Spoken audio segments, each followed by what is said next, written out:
우리 함께 사도신경으로 신앙 고백 드리시겠습니다. 전능하사 천지를 만드신 하나님 아버지를 내가 믿사오며 그 외아들 우리 주 예수 그리스도를 믿사오니 이는 성령으로 잉태하사 동정녀 마리아에게 나시고 본디오 빌라도에게 고난을 받으사 십자가에 못 박혀 죽으시고 장사한 지 사흘 만에 죽은 자 가운데서 다시 살아나시며 하늘에 오르사 전능하신 하나님 우편에 앉아 계시다가 저리로서 산자와 죽은 자를 심판하러 오시리라. 성령을 믿사오며 거룩한 공회와 성도가 서로 교통하는 것과 죄를 사하여 주시는 것과 몸이 다시 사는 것과 영원히 사는 것을 믿사옵나이다. 아멘. 하나님 말씀은 다니엘 5장 1절에서 12절까지 말씀입니다. 구약성경 다니엘 5장 1절에서 12절 말씀입니다. 우리 함께 하나님 말씀 읽도록 하겠습니다. 같이 읽으시겠습니다. 벨사살 왕이 그의 귀족 1000명을 위하여 큰 잔치를 베풀고 그 1000명 앞에서 술을 마시니라. 벨사살이 술을 마실 때에 명하여 그의 부친 느부갓네살이 예루살렘 성전에서 탈취하여 온 금, 은그릇을 가져오라고 명하였으니 이는 왕과 귀족들과 왕후들과 후궁들이 다 그것으로 마시려 함이었더라. 이에 예루살렘 하나님의 전 성소 중에서 탈취하여 온 금그릇을 가져오매 왕이 그 귀족들과 왕후들과 후궁들과 더불어 그것으로 마시더라. 그들이 술을 마시고는 그 금, 은, 구리, 쇠, 나무, 돌로 만든 신들을 찬양하니라. 그때에 사람의 손가락들이 나타나서 왕궁 촛대 맞은편 석회벽에 글자를 쓰는데 왕이 그 글자 쓰는 손가락을 본지라. 이에 왕의 즐기던 얼굴빛이 변하고 그 생각이 번민하여 넓적다리 마디가 녹는 듯하고 그의 무릎이 서로 부딪힌지라. 왕이 크게 소리질러 술객과 갈대아 술사와 점장이를 불러오게 하고 바벨론의 지혜자들에게 말하되 누구를 막론하고 이 글자를 읽고 그 해석을 내게 보이면 자주색 옷을 입히고 금사슬을 그의 목에 걸어주리니 그를 나라의 셋째 통치자로 삼으리라 하니라. 그때에 왕의 지혜자가 다 들어왔으나 능히 그 글자를 읽지 못하며 그 해석을 왕께 알려주지 못하는지라. 그러므로 벨사살 왕이 크게 번민하여 그의 얼굴빛이 변하였고 귀족들도 다 놀라니라. 왕비가 왕과 그 귀족들의 말로 말미암아 잔치하는 궁에 들어왔더니 이에 말하여 이르되 왕이여 만수무강하옵소서. 왕의 생각을 번민하게 하지 말며 얼굴빛을 변할 것도 아니니이다. 왕의 나라에 거룩한 신들의 영이 있는 사람이 있으니 곧 왕의 부친 때에 있던 자로서 명철과 총명과 지혜가 신들의 지혜와 같은 자니이다. 왕의 부친 느부갓네살 왕이 그를 세워 박수와 술객과 갈대아 술사와 점쟁이의 어른을 삼으셨으니 왕이 벨드사살이라 이름하는 이 다니엘은 마음이 민첩하고 지식과 총명이 있어 능히 꿈을 해석하며 은밀한 말을 밝히며 의문을 풀 수 있었나이다. 이제 다니엘을 부르소서. 그리하시면 그가 그 해석을 알려드리리이다 하니라. 아멘. 오늘 말씀을 보면 이 바벨론의 벨사살 왕이라는 사람이 등장을 합니다. 어제 4장까지는 느부갓네살 왕의 일화가 나왔는데 오늘 이제 5장은 벨사살 왕이 등장을 합니다. 지금 이 4장과 5장의 시간차가 좀 있습니다. 약 한 25년 정도의 시간이 흐른 후입니다. 정확하게는 이 4장에 나온 느부갓네살 왕, 바벨론 왕 느부갓네살 왕, 바로 그 다음 왕이 벨사살이 아니고 이제 정확하게 표현하면 손자입니다. 손자. 그런데 여하튼 이 느부갓네살이 죽고 이제 이 벨사살 왕이 등장을 했는데 지금 이 당시가 어떤 시대인가 하면 바벨론이 멸망을 향하여 가고 있는 시기입니다. 그러니까 바벨론의 역사의 끝자락입니다. 그리고 이때는 이제 바벨론이 무너지고 당대의 최고의 이 세상의 제국이었던 바벨론도 결국은 무너집니다. 이미 다니엘서 2장에 보면 하나님이 느부갓네살 왕에게 예언을 한 내용입니다.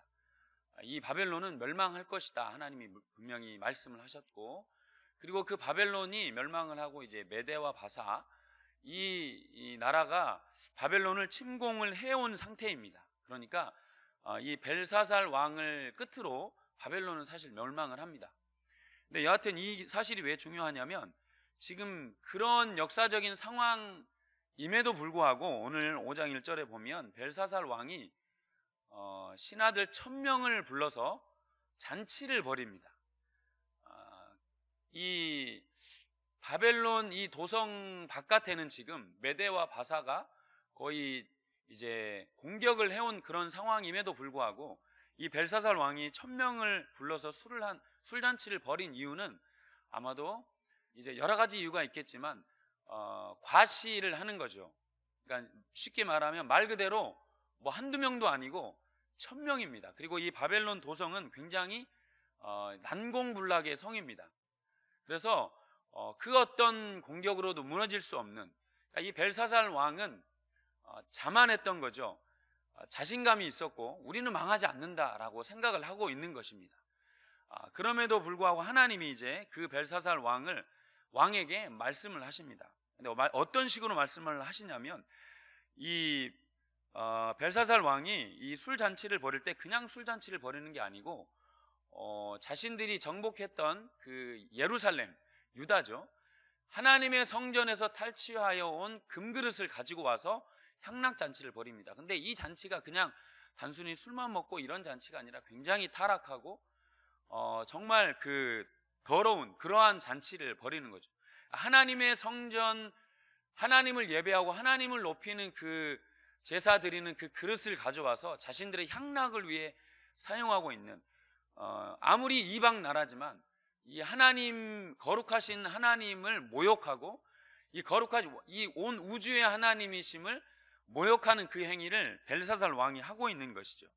자, 그때 하나님이 이 모습을 보시지 않고 이 모습을 심판을 하십니다. 재미있는 것은 이 잔치가 무르익을 즈음에 하나님이 어떤 방법으로 이 벨사살 왕에게 말씀을 하시냐면 사람의 손이 갑자기 나타납니다. 이 1000명이 모인 그 왕궁 안에 중간에 어떤 큰 이 석회 벽들이 있다고 합니다. 그래서 그 모든 잔치에 참여하는 사람들의 그 중심에는 이제 왕이 있는데 그 왕 바로 앞에 있는 그 석회 벽에 생각을 한번 해보십시오. 갑자기 보이지 않는 손이 글씨를 이렇게 쓰는 겁니다. 보이지 않는 손들이, 사람의 손들이 나타나서 글씨를 쓰는 거죠. 이 모습을 벨사살 왕이 보고 오늘 성경에 보시면 이 사람이 얼마나 놀랬는지를 성경이 이렇게 기록을 합니다. 6절에 한번 보시면 이에 왕의 즐기던 얼굴빛이 변하고 그 생각이 번민하여 넓적다리 마디가 녹는 듯하고 그의 무릎이 서로 부딪힌지라. 그러니까 무릎이 달달달달 떨릴 정도로 두려워했다라는 사실이죠. 사랑하는 여러분, 우리 하나님 앞에 모든 인간은 아무리 이 인간이 이 천하를 호령하는 왕이라고 할지라도 하나님의 일하심 앞에서는 우리는 아무것도 아닌 티끌만도 못한 존재라는 것을 오늘 성경을 통해 우리는 분명히 알게 됩니다. 우리가 하나님 앞에서 겸손할 수밖에 없는, 이 온 우주의 하나님 앞에서 우리가 얼마나 연약하고 힘없는 사람인가라는 것을 우리가 이 본문을 통해서 여실히 볼 수가 있습니다. 이 벨사살 왕이 그 모습을 보고 두려워 떨게 되는 거죠. 어찌할 바를 모릅니다. 그리고 모든 이 바벨론 왕의 점쟁이들과 술사들과 술객들을 부릅니다. 이게 도대체 무슨 글자냐? 그런데 아무도 그 글자를 알아맞추는 사람이 없습니다. 자, 오늘 우리가 좀 나누고 싶은 내용은 물론 그런 내용도 중요하지만 하나님이 왜 알 수 없는 글자를 쓰셨을까라는 내용입니다. 왜 하나님이 이를테면 벨사살 왕, 너 조심해라, 너 하나님을 경외하라, 너 하나님을 섬겨라, 내가 누군 줄 아느냐, 이 알 수 있는 글자를 썼다면 이 벨사살 왕도 그 글자를 보고 어쩌면 하나님이라는 분에 대해서 다시 깨달아 알 수 있었을지도 모르겠습니다. 그런데 알 수 없는 글자를 쓰십니다. 물론 두려움은 있지만 알 수 없는 글자를 쓰십니다. 그리고 번뇌케 합니다. 그리고 그것 때문에 결국은 10절부터 보시면 그 내용을 전혀 알 수도 없고 해석을 하지 못하자 왕후가 옵니다. 이 정확하게 표현을 해보면 이 벨사살 왕의 왕비가 아니라 아마도 그러니까 그 대왕 마마처럼 그 그 이전에 느부갓네살 왕 때의 왕비가 아닌가라고 추측을 합니다. 여하튼 왕비가 들어와서 어떤 말씀을 하냐면 이 글자를 해석할 사람이 있는데 그 사람을 추천을 합니다. 그 사람이 누구냐면 바로 다니엘입니다. 이 다니엘은 사실 아까 말씀드렸던 이 4장과 5장 사이에 이 25년이 흐른 그 사이에 이 다니엘은 잊혀져 가고 있는 상황입니다. 제야 인사로 물러난 상태입니다. 그리고 이때의 다니엘의 나이가 약 80세 정도 된다고 추정을 합니다. 그러니까 이제 노약하고 어떻게 보면 실세에서 물러난 그런 힘없는 연약한 이 다니엘이었지만, 오늘 제가 여러분과 나누고 싶은 이야기는 바로 이겁니다. 하나님이 벨사살 왕에게 쓰신 글자를 아무도 알아보지 못하게 만드시고 결국은 그 일로 말미암아서 잊혀졌던 다니엘을 하나님이 다시 불러 세우십니다. 그리고 벨사살 왕에게 하나님의 말씀을 전언하도록 다시 불러 세우신다라는 말씀이죠. 다 잊어버렸고 사람들의 기억에서 사라져가고 있던 그 다니엘을 하나님이 다시 역사의 전면으로 등장시키신다라는 내용이죠. 오늘 우리가 그래서 12절 말씀을 우리 같이 한번 읽어보시면 좋겠습니다. 마지막 12절 같이 읽으시겠습니다. 시작. 왕이 벨드사살이라 이름하는 이 다니엘은 마음이 민첩하고 지식과 총명이 있어 능히 꿈을 해석하며 은밀한 말을 밝히며 의문을 풀 수 있었나이다. 이제 다니엘을 부르소서. 그리하시면 그가 그 해석을 알려드리리이다 하니라. 이게 이방 나라 왕비가 추천하는 내용입니다. 우리가 지난 부흥의 기간들을 통해서 우리가 너무 놀라운 하나님의 은혜를 우리가 입었습니다. 하나님이 우리에게 말씀해 주셨습니다. 하나님은 강사 목사님께서 말씀하셨던 내용 기억하십니까? 하나님은 우리를 구원하실 때 꿈에서 나타나서 야, 너 교회 가지 않으면 너 혼난다 이렇게 말씀하시지 않으시고 우리처럼 이 연약한 사람들을 사용하신다라는 말이죠. 우리를 사용하셔서 하나님의 영광을 드러내기를 원하신다라는 사실입니다. 힘없고 연약한 우리를 통해 이 벨사살 왕에게 두려움을 주셨던 그 하나님이 벨사살 왕에게 직접 알 수 있는 글자로 말씀하시지 않으시고 알 수 없는 글자를 쓰셔서 사람들의 눈길에 사라져가고 있었던 이 다니엘을 불러서서 하나님은 이 다니엘을 벨사살에게 다시 사용하셔서 하나님의 일을 하고 계신다라는 사실이죠.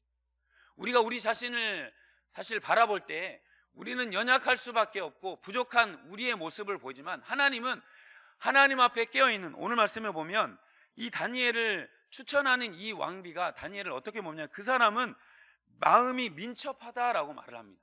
마음이 민첩하다라는 말은 그 사람이 깨어있다라는 말입니다. 뭐 육체가 민첩하겠습니까? 나이가 80이 넘었는데. 이 사람은 여전히 나이가 80이 됐건 90이 됐건 여전히 하나님 앞에 깨어있는 사람, 영이 깨어있는 사람, 하나님 앞에 사용받는 사람이라는 것을 이 왕비가 알고 있다는 거죠. 이 이방 땅에 사로잡힌 포로의 신분인 이 다니엘은 이 나이가 먹도록 하나님 앞에 늘 깨어있는, 그래서 우리 강사 목사님을 통해서 우리에게 도전을 주셨던 말씀이 무엇인가 하면 바로 우리 안에 있는 그 불을 유지하라는 거죠. 우리 안에 있는 불, 우리가 결국 이 세상 가운데 승리할 수 있는, 교회가 승리할 수 있는 유일한 비결은 바로 그 성령이 허락하신 불, 그 성령의 충만함이 우리 안에 있을 때 우리도 이 다니엘처럼 하나님의 역사의 전면에 다시 언젠가 우리를 사용하신다라는 말씀이죠. 우리는 연약하지만, 우리는 힘이 없지만, 우리는 나약한 사람들이지만, 연약한 사람들이지만 하나님 앞에 깨어있는 사람, 성령의 불을 유지하는 사람, 기도의 불을 유지하는 사람, 하나님은 그 사람을 쓰신다라는 말씀입니다. 다니엘의 잊혀져 가고 있던 다니엘을 알 수 없는 글자, 그 누구도 해석할 수 없는 그 글자를 깨어있는 다니엘을 통해서 사용하신다라는 말씀입니다. 오늘도 우리가 이 부흥의 기간, 우리가 3일 동안 하나님 우리에게 엄청난 은혜를 주신 줄 믿습니다. 여러분, 우리가 그 은혜를 소멸하지 않기를 소망합니다. 불을 소멸하지 않기를 소망합니다. 기도의 자리에 다시 힘쓰시기를 소망합니다. 우리가 이 세상 가운데 승리할 수 있는 길은 바로 그것인 줄 믿습니다. 오늘도 이 새벽에 그 불을 하나님 꺼뜨리지 아니하고 하나님 제 안에 다시 한번 성령의 불이 충만하게 타오르기를 소망합니다. 우리의 가정에 이 불이 충만하게 타오르기를 소망합니다. 주님, 우리와 동행하여 주십시오. 하나님 우리와 오늘도 함께하여 주십시오. 우리 교회 가운데 함께하여 주시옵소서. 이 기도하는 이 새벽의 자리가 되기를 소망합니다. 우리 교회를 위해서 기도하실 때 특별히 우리 원로 목사님 지극히 부하고 심히 존귀한 삶을 사시도록 기도해 주시고, 또 우리 담임 목사님 성령으로 충만케 날마다 하나님 붙들어 달라고 기도해 주시고, 우리 강사 목사님 말씀하신 것처럼 원수는 리더를 공격하려고 합니다. 하나님 우리 담임 목사님 성령으로 충만케 강력하게 붙잡아 주셔서 담대하게 하나님 말씀을 증거하시고 돌보실 수 있도록 능력을 허락하여 주옵소서. 기도해 주시고, 또 여러분들 가지고 오신 기도의 제목들 기도하시다가 평안히 돌아가시면 되겠습니다. 우리 같이 한번 기도하시겠습니다. 주여 하나님